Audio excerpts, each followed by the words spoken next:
Virtue and Victory welcomes Mark Spencer Cook, a best-selling author, leadership strategist, and the founder of Windfall Partners. I want to go back to something you said earlier on. The way I heard it was, it's important to stay grounded. It's important to have that North Star. It's important to continue to stay focused on what it is you're working towards, right? You've called out multiple times in multiple conversations between you and I, the three top, I'm going to call them elements, skill sets of top performers, right? And I want to hit on passion. In our podcast here, Virtue and Victory, we talk a lot about living in harmony with nature. We're very clear about what our foundational virtues are, right? Courage, moderation, wisdom, justice, with the Stoic philosophy that we talk about and teach our listeners and share with our listeners. Tell us about how you stay grounded. I want to dig into that a little bit. And what have you seen works for you? I know it works differently for everybody. And then there's going to be a part two of the question, which really is, we talk a lot about the success people have. All of us have worked long careers. We've found success in our careers, all three of us on the podcast and many of our listeners. Yet there's a high number of our listeners that are still in the process of trying to be successful, probably earlier in their careers, right? Tell us about how you stay grounded. Yeah, sure. And sorry, the two-part question was, early in your career, how do you stay grounded when you're chasing? Yeah. And how do you stay grounded once you've made it and you're being chased? Let's call it out like that. Yeah. Well, I may go more recent on the first one, but I think those are very related. How do you stay grounded, or as I would put it, directed?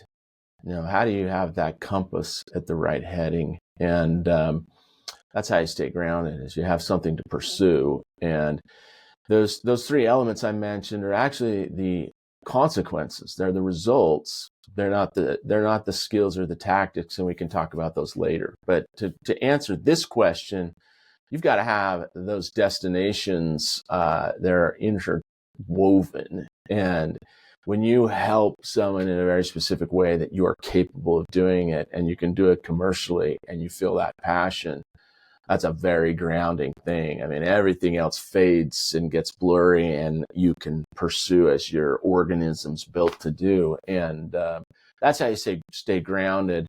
But the personal version of that, since this is a philosophical podcast, I never talk about my faith really in my spiritual faith on my own show.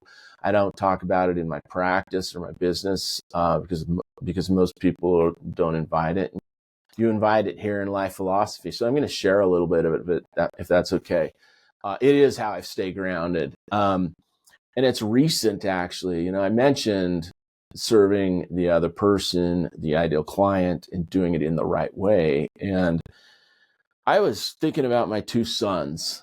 I think they're my most important people, except for my spouse. And I have 5 sons, but 2 of them in particular I was thinking of for particular reasons as life presents itself. And I was thinking through, and I got this notion, I got this thought that came to me or connected that said, you should read the ancient texts on this.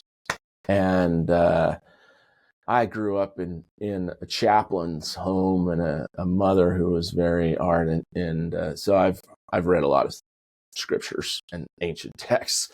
So it wasn't a shocking thing, but it was surprising to me how I viewed it.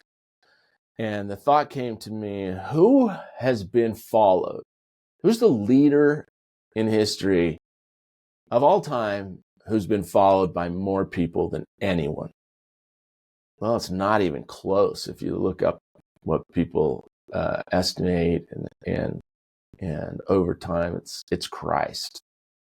And one time, so I'm going to position him back as the leader that had more followers than anyone for a second, to put this in a context of work. And one time, his competitors, the academics, the lawyers they asked him, they said, well, if you're so smart, I'm going to paraphrase, obviously, if you're so smart, what do you think's most important? And he answered them. And before I even read the answer, I thought, wait a minute. I've got to pause here and think what I'm reading. The person who has lived on this planet that's had more followers than anyone else, and it's not even close, is being asked, what's most important? I better read these next two carefully. And the first one was, love God with all your heart, might, mind, and strength. And I stopped again. And then it said soul. And I stopped again, and I thought, I wasn't in the mood to take it for granted and just see it like I'd always seen it. I started thinking about it. Why is that? Why is that? And how? And as I started thinking about it personally, not doctrinally or religiously, I thought about it personally, and I thought, why is this and how? And his son gave us the answer, of course, but I felt it personally on a couple of important occasions in my life. And it's because he loved me first. And he has taken care of me in the hardest moments. He doesn't take care. I chuckle because he's a father, and he doesn't take care of everything. He leaves us on our own 99% of the time, and it's good for us. But when we need it, he shows up, and that's why I love him.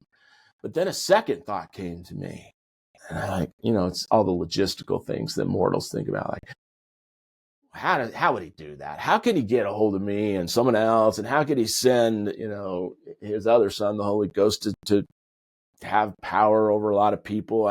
How could it happen?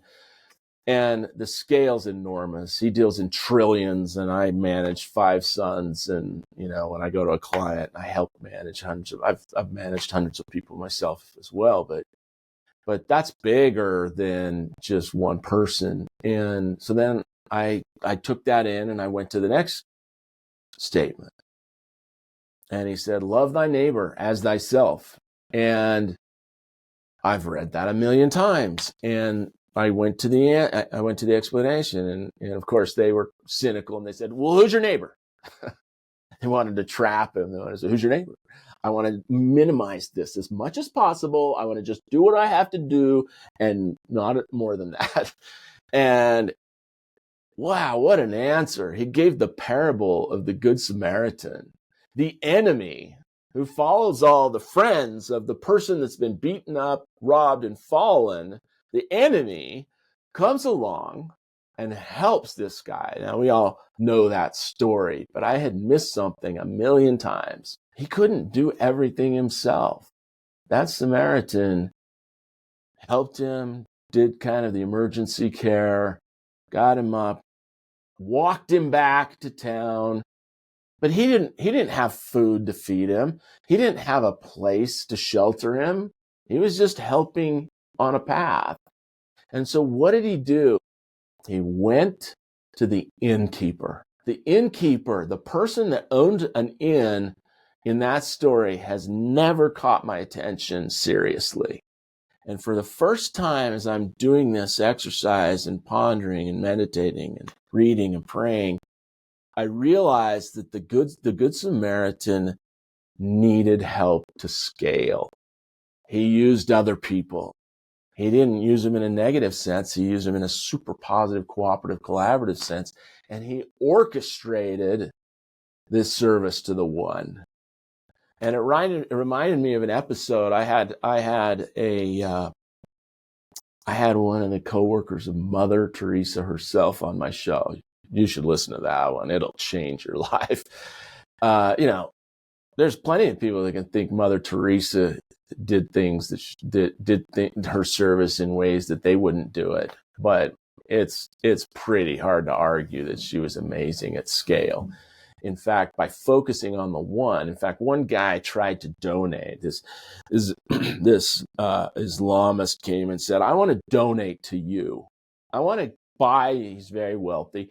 I want to donate all these washers and dryers to her. What a great thing. Like, like just ignoring borders and boundaries and trying to help millions this guy donates. She had an answer that was so profound. She said, I can't accept it, not because I don't accept your gift. We can do that some other way, but we have to focus on the one. And if we do this in mass, we will lose sight of the one. And because I focus on the one, I can get people to help me focus on the one, and they can focus on the one. And I have an army around the world helping me because I focus on the one, and I don't do it efficiently. I do it effectively first. And so that's in there somewhere lies the pursuit of living the Sermon on the Mount. And the only example we have of God the Father is his Son, because he's the one that lived with us. And so what he did is how I stay grounded. And I don't do a great job following, but I try, and I believe in it, and I believe in it to my core, and I love God, but I only love him a little bit. So that would seem unrelated, but the connection with what you should do to get unstuck is in there. And what it is this. If you feel stuck and you don't have a very close, even intimate platonically, an intimate platonic relationship with the ideal person that you could help in this moment, then that's where you start. And then you find if there's other people that are in that situation and circumstance and need, and suddenly you'll start hearing a calling whisper to you. If you're capable of helping them, at least at this moment, and there's more of them, then you can collaborate with others like we're doing right now, or whatever it looks like, to touch more people, because we can't do it alone. Nothing great happens alone. Find the ideal person that you can help. I would call him a client or prospect. And if you have to go back in life to the phase where you were, that you know from personal evidence you got past, then maybe that's a first idea. It could be not the right idea, but it's one of the best ideas I've ever heard. I can't even give a reference because it's so old and many people have shared it. But one of the best ways to find out who you should help first is, who were you just before you arrived where you are? You know how to get through that phase. You know how to get through that situation. Start there, see if there's something there. If there's not something there, then go to things that you were great at in childhood, that the 7 successes you've had since, and start finding the person you're ideally suited to help. That's where you start getting unstuck. Bold immersion there. There's a lot to unpack there. That's a heck of an answer. It reminds me, or I've recalled, because of all that you said. I mean, there's so many follow-up questions I could ask. Book 12, verse 4, Meditations, Marcus Aurelius. I have often wondered how it is that every man loves himself more than all the rest of men, but yet sets less value on his own opinion of himself than on the opinion of others. If then a god or a wise teacher should present himself to a man and bid him to think of nothing and to design nothing, which he would not express as soon as he conceived it, he could not endure it even for a single day. And it goes on to talk about exactly what you're talking about, which is, if you're stuck somewhere, go help somebody, right? And I love how you do that. I love how you, the other day you came into the restaurant, brought a group of young men with you from your congregation, bought them lunch, told them, get whatever you guys want, right? You're just spending time with them. And you've spent time with Mother Teresa all the way down to the youth. I mean, with me, a sinner in my own right, spent time with me, spent time with so many people. And you're not, from what I can tell, judgmental in a negative way of the things they've done or how they've done them, or put yourself above them, I guess is a better way to say that. And that's something I respect greatly with you, Mark. Again, appreciate your thoughts there about staying grounded. There's so much to reflect on, so much relative to what we talk about here in Virtue and Victory. And I just want to show some appreciation for that. So thank you. Oh, that's nice of you to say all of that. 100%, Mark. A lot, as Adam mentioned, to unpack. And I appreciate how you weaved your story. I can see the connections. And so here's my bullet points, and I think it will help in the conversation as well, right? One thing, by the way, Adam says almost every episode that you mentioned, Mark. So I think this is important to highlight. Show up, right? You mentioned that in your story. You got to show up.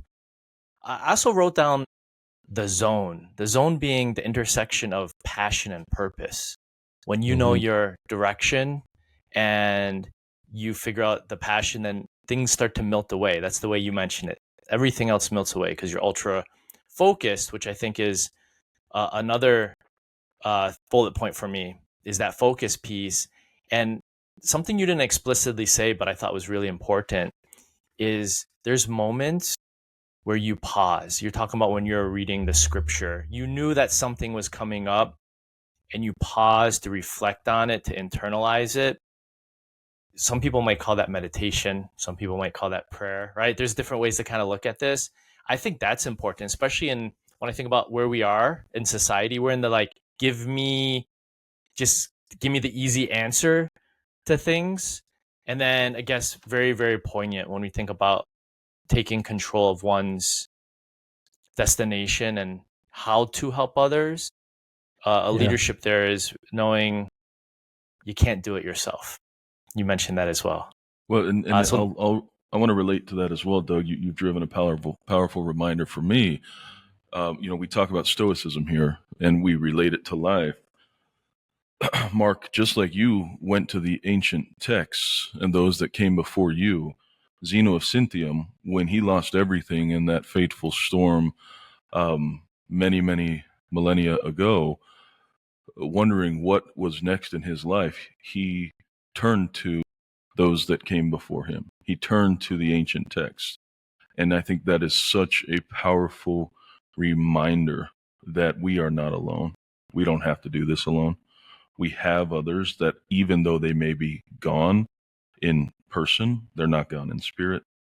And whether that's an ancestor, whether that's a teacher, whether that's a God, whatever that might be for folks, you're not alone.